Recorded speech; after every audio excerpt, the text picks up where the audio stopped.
Our speaker today, everyone, is Dr. Benjamin Ritter. Now, I only have time to speak about a portion of his lengthy and impressive bio, so I'll let you all look him up more when the webinar concludes. Dr. Ritter is a leadership and career coach, self-proclaimed values geek, national speaker, podcaster, author, mentor, and passionate about guiding others in finding, creating, and sustaining a career they love. With over 10 years of experience coaching and a background in organizational leadership and learning theory, Ben understands how to navigate any career path you decide you want to travel. Ben received his doctorate in organizational leadership with a focus on value congruence and job satisfaction, and earned an MBA in entrepreneurial management and an MPH in health policy administration. Now, talk about the power of social media. Dr. Ritter got wind of our speaker series on LinkedIn, and he and I have been conversing back and forth for many months to get him to be a part of this. So I officially welcome you, Dr. Ritter, to our speaker series family, and I turn it over to you. Well, not only am I a newbie speaker, but I'm a super fan of the content.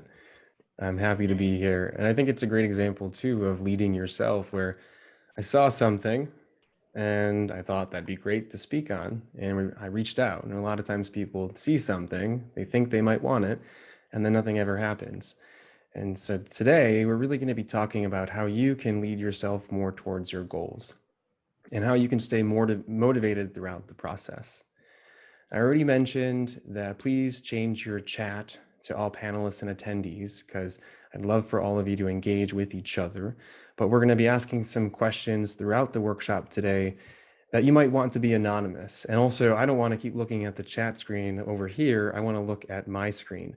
So we're going to have the opportunity to use a tool called Slido, which you can access through the camera app on your phone. You can scan this QR code, or you can open up a browser window and type in slido.com and enter the event code lead yourself. And what this is going to do is going to let us engage on the big screen. And just to have a little bit of an easy first question that I want to hear from you on, I want you to answer, when you think about leading yourself, I feel.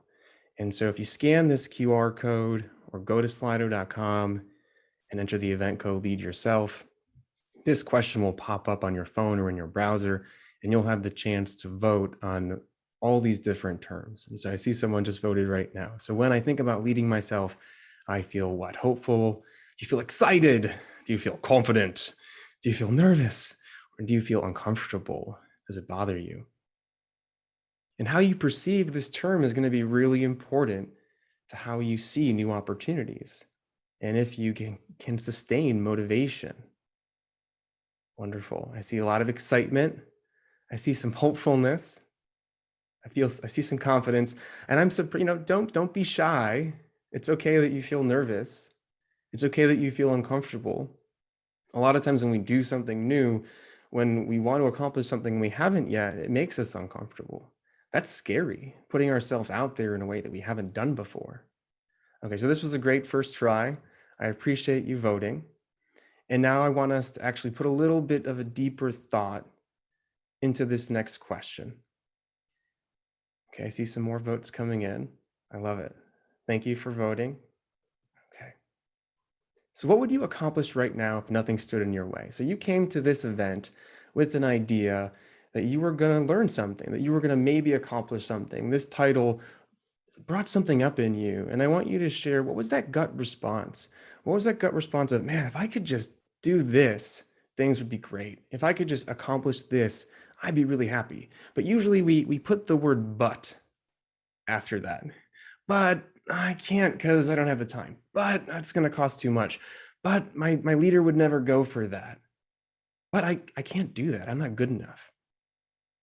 So give everyone a chance to log in to this question. It should appear right on your phone if you're logged in through your phone. It should appear right away if you're on your PC. And the code's on the screen too. The code is lead yourself, LEADYOURSELF. And that's slido.com. I'll put it in the chat as well. I see buy a home. What would you accomplish right now if nothing stood in your way? Market domination. I love that. When I see that, I think Pinky in the Brain. I'm gonna take over the world. Improve our technology and training, time management, take a vacation, career change. Keep these in mind, by the way. We're gonna work on this today. Earn your doctorate. Feel free to reach out, by the way. I have a little bit of insight on that, as well as changing your career and part-time work. So what would you accomplish right now? I want to see these numbers move. I want to see more responses here because this is going to be important. This workshop is for us to engage and for us to make progress in an area of your life that you want to take action in, where you want to lead yourself. Move, organization of your apartment. And so many people have different things that matter to them. Everyone has something else on their mind right now. Put more time into your passion. I hope you guys are seeing these. Relocate, start your own agency. And this is anonymous. I can't tell who this is. No one can tell who this is. Feel comfortable again in groups. Relocate your family.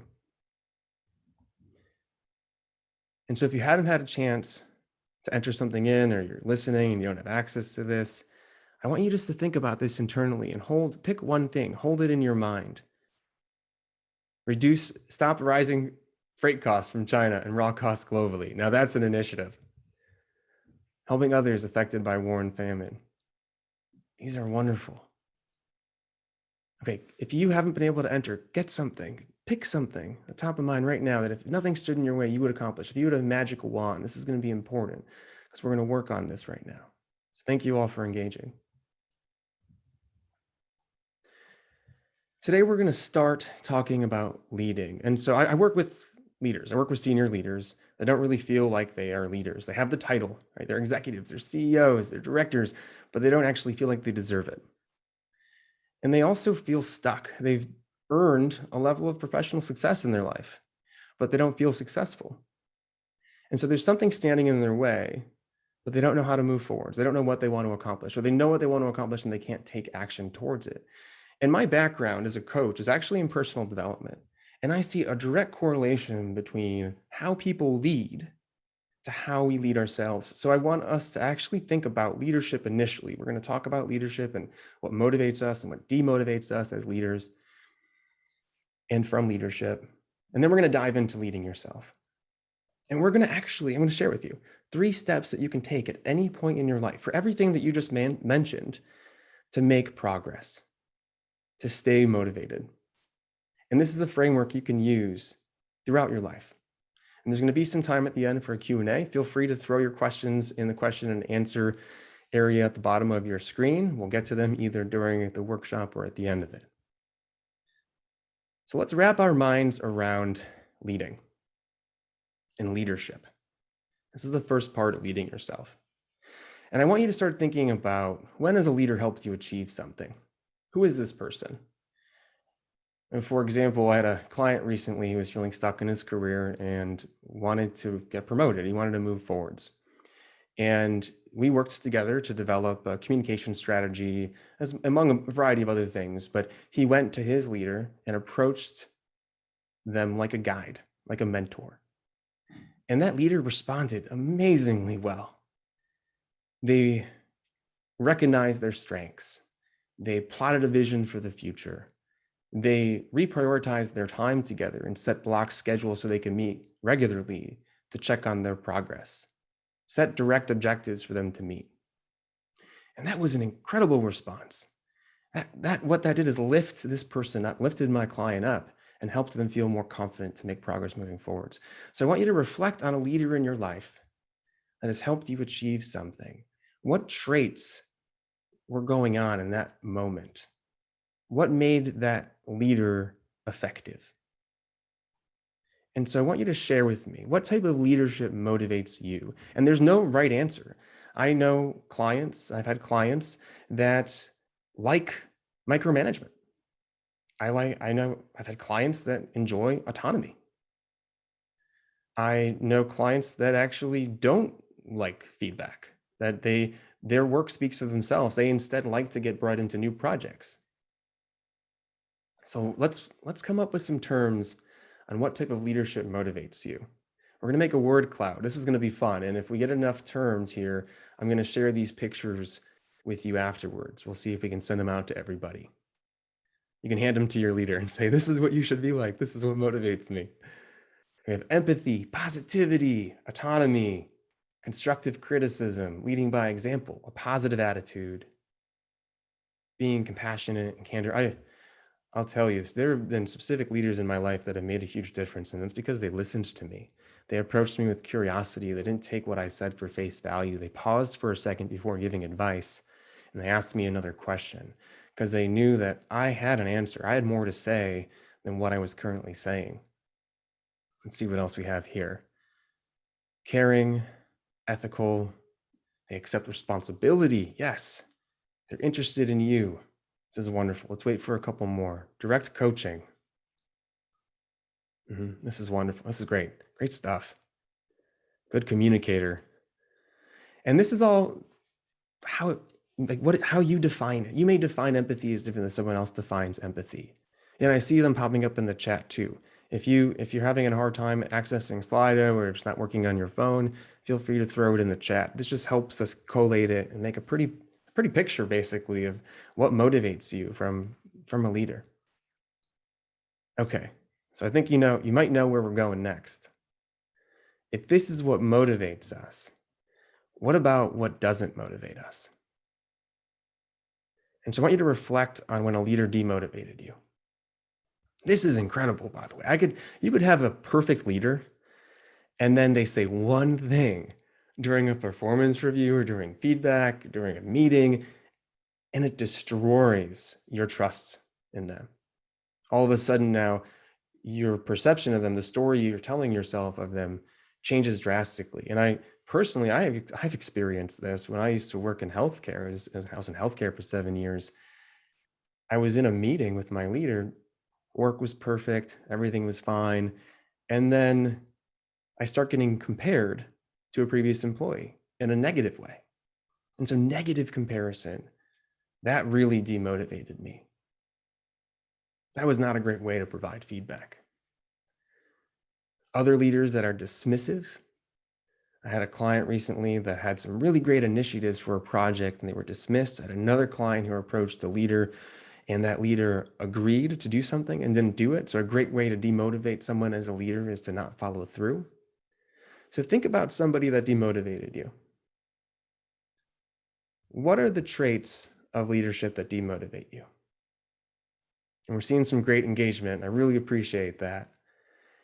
And what we're doing here, by the way, other than just me speaking to you and you listening, by you typing things out, by you submitting them, by you potentially writing things down later on when I ask you some questions to work on some of these prompts on leading yourself, you are cementing this information in your mind. When it comes to learning, if we activate more senses, we're more likely to learn and remember.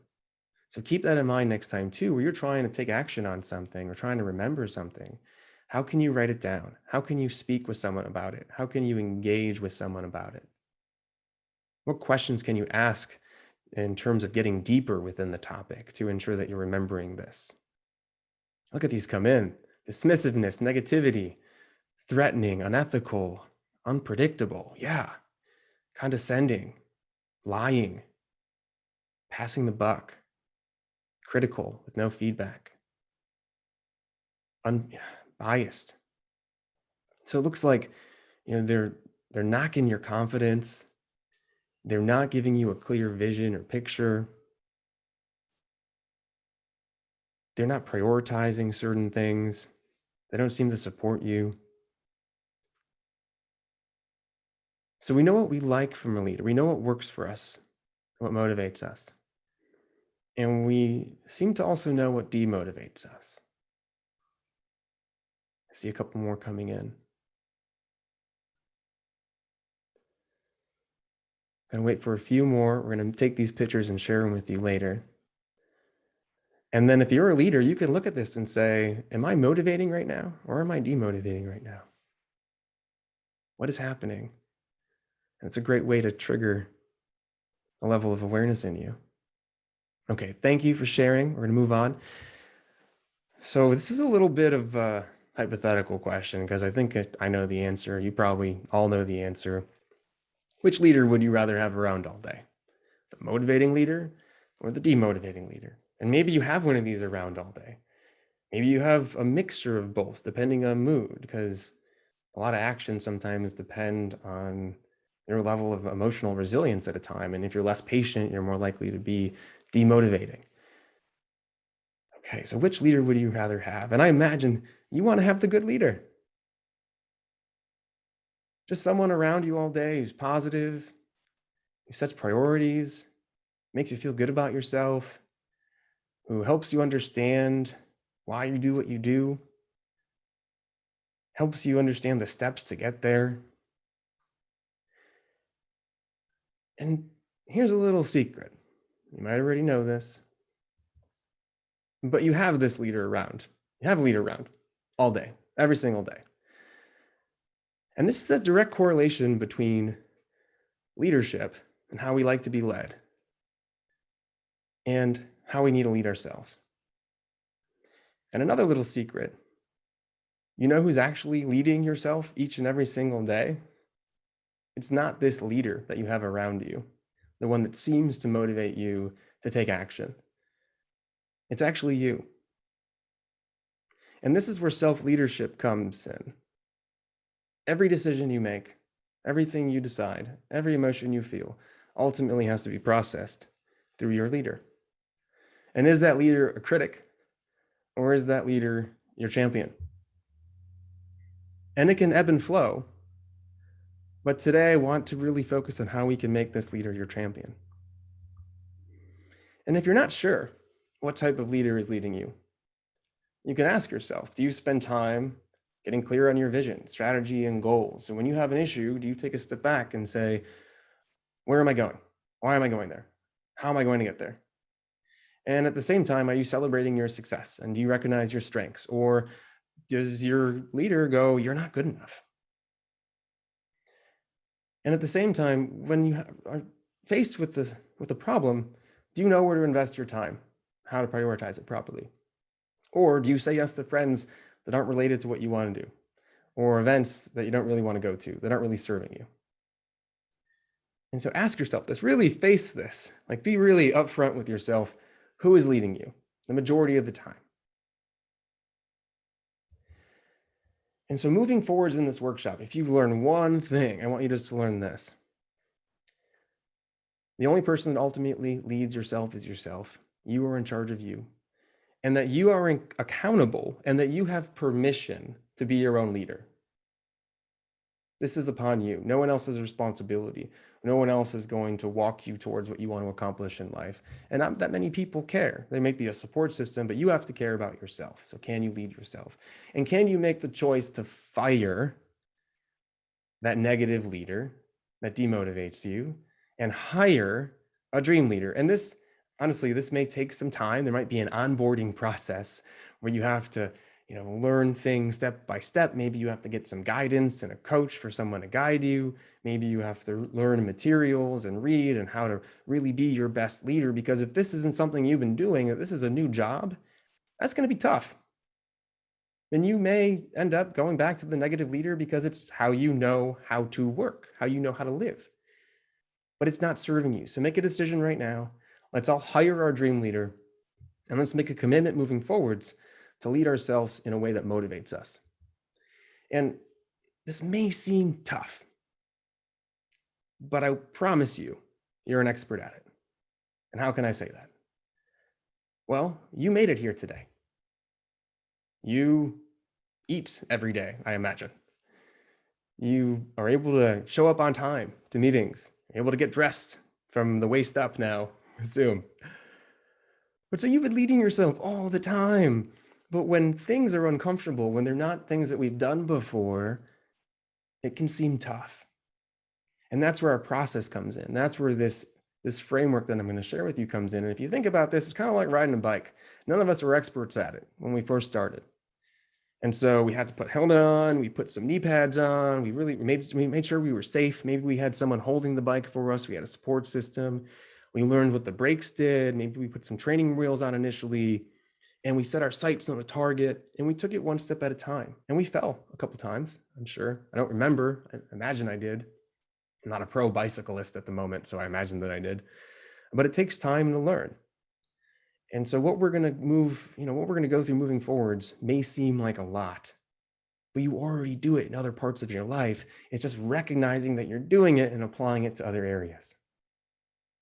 So this takes us to the framework, the 3 C's of self-leadership. And they are clarity, which is your vision and your why, how you're going to get somewhere.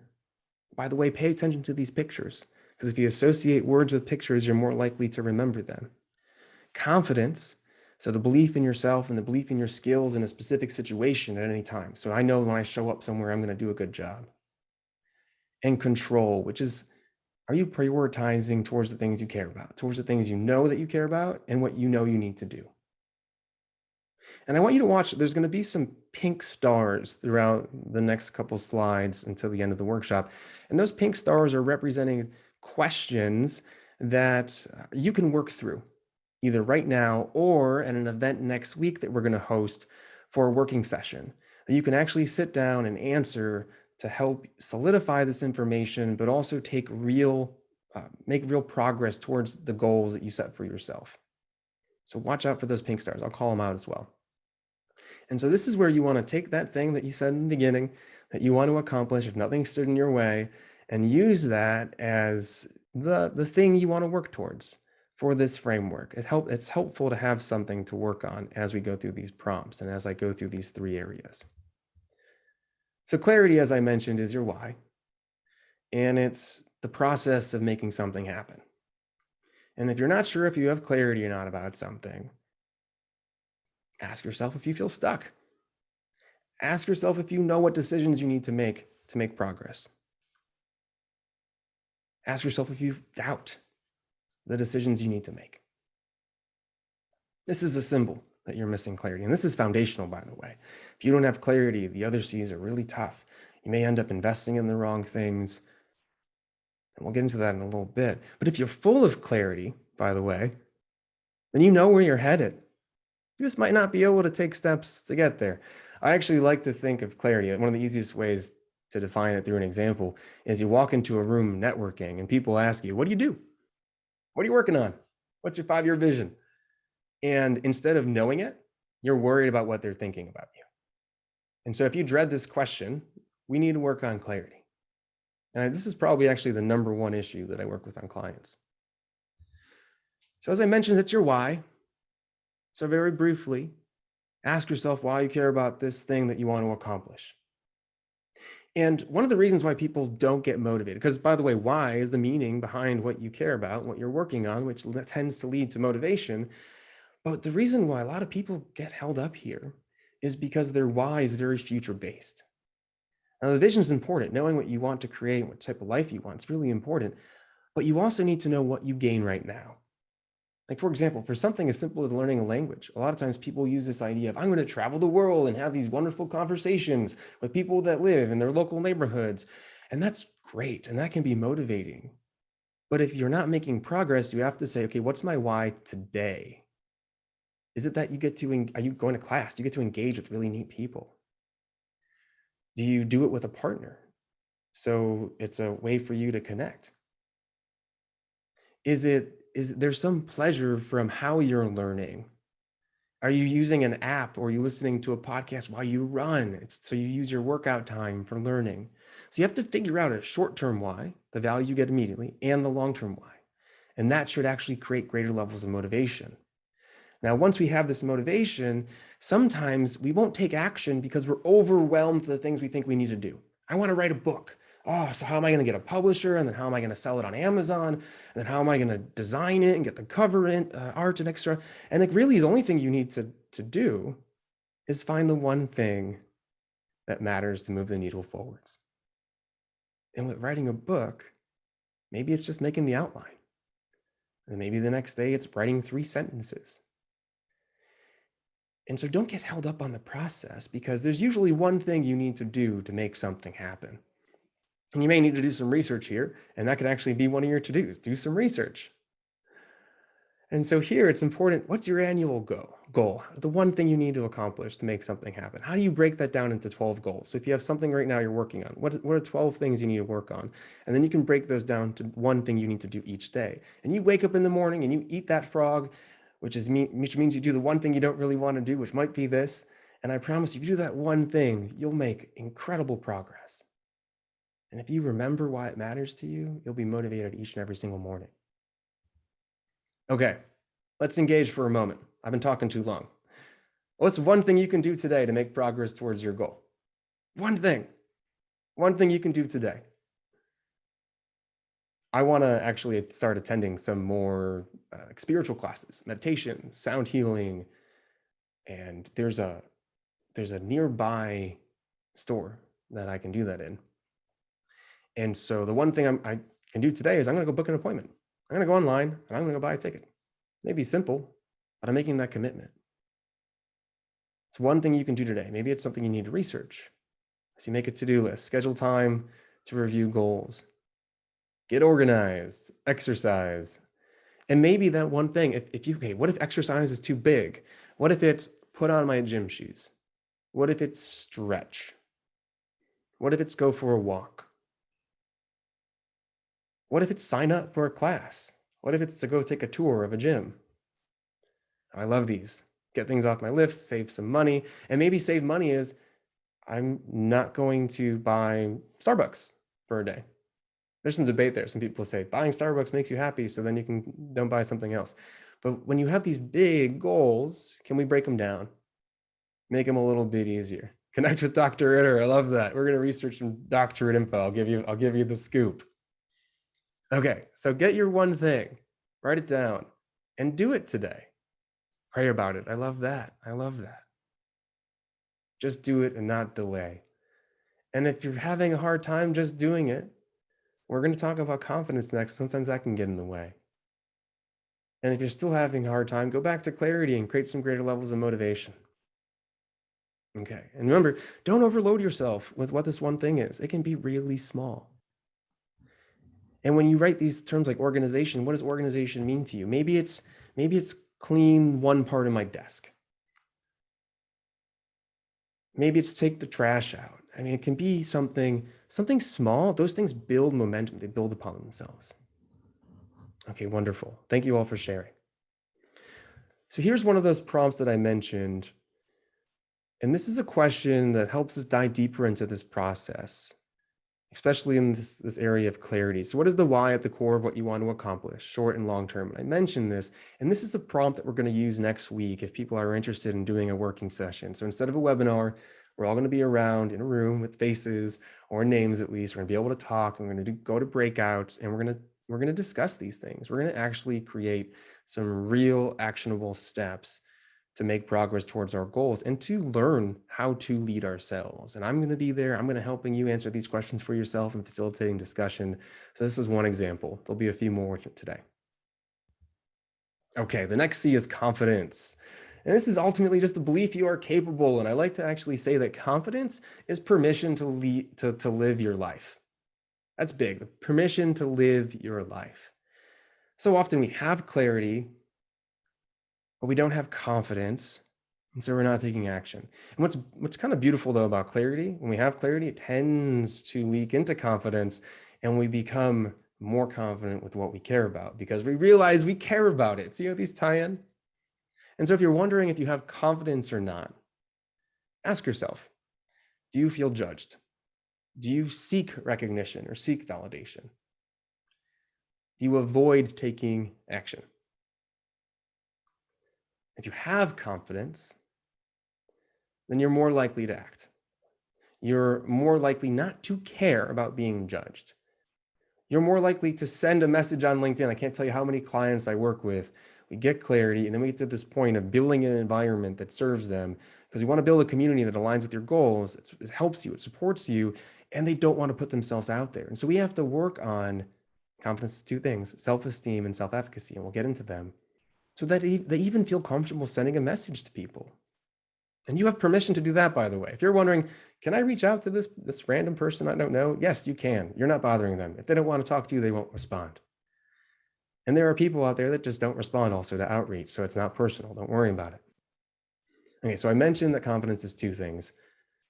The first one I want to talk about for a brief minute is self-efficacy. This is basically, I believe that when I go into a situation, I will have the skill to do it. So if I want to write a book, I believe I'm a good writer. Or if I want to write a book, I believe I can sell that book. And a great way to help build this part of confidence is to review your success stories. Look at your career, look at your personal life. Everyone on this call has gotten to this point somehow. That is huge. I don't think we realize that, how important it is that we recognize that we've gotten to this point with the skills that we have, and we've learned a bunch of things along the way. And a lot of times we say, oh, this isn't that important. We'll promise you the thing that you're doing in your life that you don't think is that big of a deal, other people think is a big deal and actually can't do it. So review what your strengths are. Review the things you've accomplished. Look for your strengths in those stories. Highlight success stories. Ask people in your life what your strengths are. Ask, if you're a leader, ask people that work for you what your strengths are. Review the past jobs that you've had. You can pull strengths from there as well. And build a list. If I were you, I'd actually put a folder on your computer called confidence or success stories and keep a log of all this information and open it when you're feeling a little bit down. And the second part of confidence, the foundation of it, by the way, this is incredibly important, and I struggled with this for a large part of my life, is self-esteem. And this is the belief in your own self-worth. Just in general, for example, going back to this, I want to write a book, is I can write a book. I have something to write about. People would want to read this. I'm worthy enough to do this. And it's hurtful to know that people go and live each and every single day in their life and don't believe in themselves. When again, the only person that can believe in yourself, that can give you permission to, is yourself. This is that internal leader. I went through so many years of my life doubting my worth, doubting my value. And that limited me from who I was friends with, it limited what jobs I applied for, it limited so many actions in my life. And ultimately, it just made me feel bad on a daily basis. And I don't want anyone to feel that way. So one thing you can do here is identify your negative beliefs that relate to this goal. For example, if you want to move, I can't move, or moving is going to disrupt everything in my life, or I won't be able to make friends again. You can create a new belief, for example, as I'm really social, or I'm really likable, and I invest in things I care about, and I'm going to take time to get involved in the community, to volunteer and build new friendships. And I know a lot of people that have made new friends right now. And so you don't just want to say, I'm valuable and I can make friends, because those beliefs aren't specific. And so if you say them to yourself and you're reframing these negative beliefs and you're reaffirming them on a daily basis, you'll just kind of skip over them. And we talked about making memories today. And so you want to get specific about your belief. You want to write it down. You want to put it up so you see it. You want to share it with people, because what we're doing is we're creating new programming within our brain. And that's all confidence is. It's an old set of programs. Honestly, that's what your leader is. It's an old set of programs. That's all we need to hire somebody new and get them in charge. Okay, time to share again. What's one skill you have that proves you can make progress towards your goal? What's one skill you have that proves you can make progress towards your goal? I'd love for all of you to share. For example, learning Spanish right now, making some significant progress towards it. And the skill that I have, and this is just pretty small, it's that I can pay attention and be intentional. And I can learn. That's a skill. That's important. That's important to know. You can believe that. I see organization, perseverance, open to getting rid of things. Yes. I have a big trash can. That's my skill. I can just throw things in it. Or I'd like to donate. I enjoy donating. And so I'm going to get everything and I'm going to donate. And the skills have that I care about other people, that I'm empathetic. See motivation. I'm a good listener, ability to see things differently. This is awesome. Let's get a couple more in. This is also why you're awesome, by the way, Skills equal awesomeness. Okay, engagement, listening with empathy. I see organized in the chat.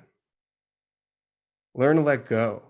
Handle small parties by myself. Yes, okay, getting into your skill sets, getting into your strengths. This is beautiful. Okay. So if you haven't, if you're writing stuff down, if you're about to enter it, write it down on a piece of paper, log it in, make a whole list, your homework, 20 things that you have skills and strengths that relate to your goal. Okay, so if you attend, by the way, the workshop next week, another prompting question is going to be about negative beliefs.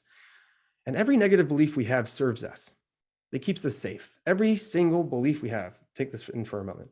Every single belief we have was created to keep you safe and to serve a purpose. The problem is that when we get new goals in our life, when things change and we evolve, our beliefs don't automatically evolve as well. And so we need to spend time creating new beliefs that serve us more. And actually have to say, like I was afraid to go into rooms and talk to people. I thought people were laughing at me. And I had to reframe that belief to I'm social, I'm fun, I'm curious, I'm interesting. And I had to understand that that old belief kept me safe from embarrassment. It kept me safe from risking myself socially. But this new belief is bringing to me new relationships and creating the life that I want and bringing people around me that are going to add value to me, to my life. And when I was able to accept that belief, I went into social situations not caring what happened because I knew that whatever happened, I was going to be better off. Okay, the last C, I know we've talked about a lot of things so far. It's the last one, I promise, is control. And that's how you spend your time despite circumstances. This is how you prioritize. And so if you don't have this, you may feel like you're wasting your time. You may feel like you are overwhelmed with work. You may feel like no one's listening to your boundaries. And if you have this, you feel more patient. You feel like you can get things done. You feel like you actually spend time with yourself. You feel disciplined. And I mentioned this before, you can have control. I had a lot of control when I was younger. I was really focused on getting things done and being prioritized, but I didn't focus on confidence and clarity. And so I was spending time in the wrong places and feeling horrible about myself because I didn't believe in myself. So it's really important we focus on all the C's when we're leading ourselves towards a specific goal. Okay, so there's really one main thing with control, and that's a reflection on your intentions. So I want you to take a second and think about where are you spending your time as it relates to this goal that you have. So if you're moving, are you looking at places to move to?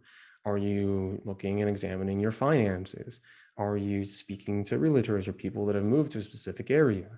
Are you joining communities of people that are also moving? I don't know if those exist. But so basically, who are you spending your time with? And does it relate to where you want to go? And what are you saying no to? Because I promise you, you're doing things you don't need to do that are in conflict with the goal and what you want to work towards. So what are you saying yes to? How does it relate? What are you saying no to? And so share with everyone what's one thing you can take off your plate. This should feel good. You should say, I don't need to do this anymore because I care about this other thing and I'm going to invest time in this. And I'm spending time that I don't need to spend. So what's one thing you can take off your plate to create time to work towards your goal? One thing you take off your plate. I mean, I'll tell you, I was watching way too much Netflix.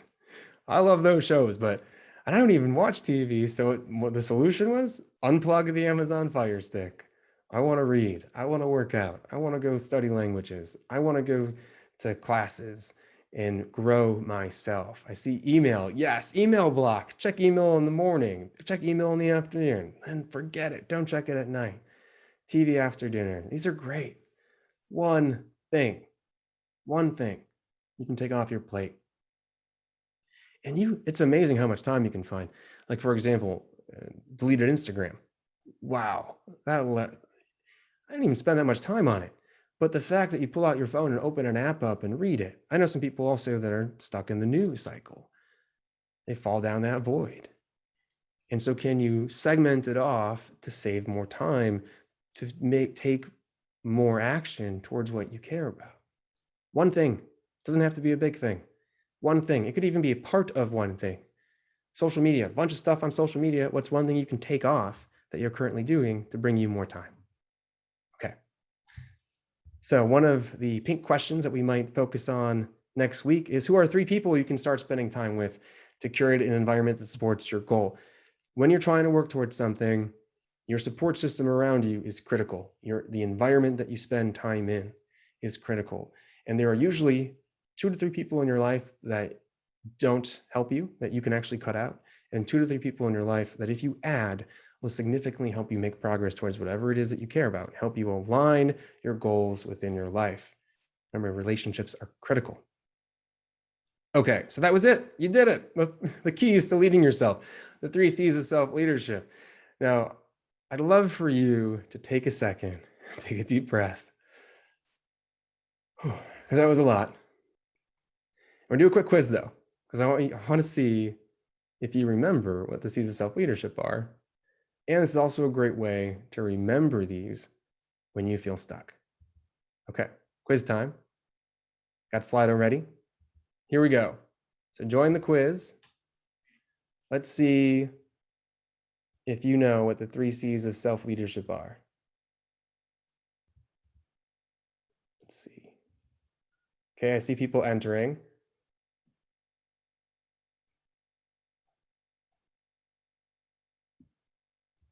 Let's see if I can get this on the screen as well. Got everybody entering. Okay, are you ready? Wait for a few more people to enter. Let's see if everybody knows this. It's just one question. I think you know it. And if you haven't entered yet, hopefully you can enter it mentally. Here we go. Okay, what are the 3 C's of self-leadership? Are they character, capital, and capacity, clarity, culture, and coach, clarity, confidence, and control, or competence, commitment, and character? Okay, 15 seconds left. 14, 13, 12, 11, 10. I probably should have reduced the time on this. You guys probably got this. 5, 4, 3, 2. Wonderful. Okay, are we all leaders? Are we all self-leaders? I see it. Okay, so the person that said clarity, culture, and coach, those are also really all important, but let's try clarity, confidence, and control for leading ourselves moving forwards. Thank you, everyone, for today. I really appreciated all your time. And when you feel stuck, I want you to pause for a moment and make an active choice to having a one-to-one with your internal leader. Imagine that you hired this person that lives inside you. Are you checking in? Do you have weekly stand-ups? What are your KPIs? What are you working towards? And on your list of progress, you should have clarity, confidence, and control. And do you feel like you've made progress in each of these 3 areas? And then ultimately, do you feel like you've made progress towards your goals? So thank you, everyone. I'll open up for questions. Welcome Candace back to the stage. I really, really appreciated your time and energy and efforts. I'm sticking around. You're not leaving yet. Here we go.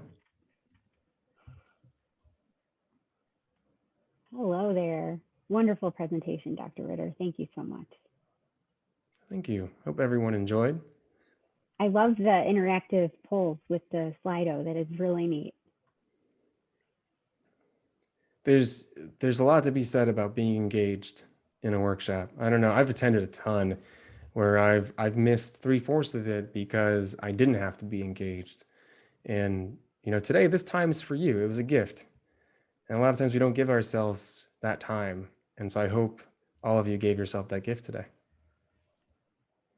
We do have one question that just came in the Q&A box from Alyssa, forgive me. How do you turn off the negative leader? It's hard to turn them off. I think if we try to turn them off, it's going to fight back a lot harder. But what you can do is turn them down. And so when the negative leader is rearing its head, what you can do is say, that's nice. I'm going to take that microphone. I know you exist. I know you're here. I understand. I'm happy you wanted to share. We're going to go give this microphone, though, to somebody else. You had a second. And then when you give it to your internal champion, you really reinforce the things you want to believe. And so you almost have to picture it like a dialogue. I hear you. I get it. You're scared. I get it. You think we're not good enough. And I get you think this way because you're trying to protect me. But we're in a different stage of our life now. And these are the beliefs that we want to believe. And so we have to reaffirm them. And if you do that repeatedly, it is a process. Like I said, it's like riding a bike. You will start to believe more of your internal champion. And if you add that, if you combine that with meaning, this is why I care about this, and process, this is how we're going to get there, and skill learning with confidence, and then control, building relationships around you that support the new belief systems, that inner critic is going to disappear. There's going to be a little whisper. And when you don't feel good about yourself, because there will be times that your emotions ebb and flow, when maybe you lost a job or a friend decided not to be friends with you, that inner critic's going to say, oh, I know what to do in this situation. I'm going to tell you don't feel good. And they'll try to come back and you will feel bad. But that's when you just reaffirm the same process. Thank you for that. And thank you, Alyssa or Elisa, for the question. So everyone, Hopefully that helped, Elisa. I'm going to launch one more poll here just to gauge your interest for next week. As Dr. Ritter said, we have a follow-up workshop next week on the 25th, exactly a week from today, same time, same place. And we would love for you to join. It's going to be a Zoom meeting instead of a webinar. So anybody that wants to be on camera, you are welcome to, or you can just unmute yourself so you can speak with the other participants. So we would love for you to join us, and Dr. Ritter is very excited to continue this conversation. So thank you guys for responding to that poll. I'll give it a few more seconds. And again, if there's any other questions for Dr. Ritter, feel free to put it in the Q&A box or the chat. We'll give that another couple minutes. And I will be sending a post-event email probably tomorrow. The recording for today's session will be available on our website as of tomorrow. We have to wait about 24 hours for that. So I'll include the recording, I'll include the sign-up link for next week's workshop, and of course the survey to get more feedback from all of you, which we so appreciate. So I'm going to end this poll in 1 second here, and then I will share that. Dr. Ritter, can you see that? I can. It looks like we're going to be doing a workshop next week. Awesome. Very exciting. Get your pens and pencils, if you have pencils anymore, and we're going to get to work. Thank you, everybody, for answering that. We really appreciate it. So let's see here, making sure there's no more questions in the box. Thank you so much for everybody's time. We truly appreciate it. We know your time is so valuable. We are so excited you spent your lunch break with us. And Dr. Ritter, welcome to the family. We appreciate you. Wonderful presentation, and we're excited to see you next week. Yeah, I'm excited to be here. And by the way, feel free to connect on LinkedIn.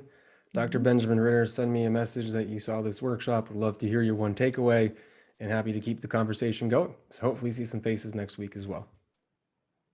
Sounds great. Everybody have a wonderful day and a wonderful rest of your week, and we will see you all soon. Bye, everybody. Bye.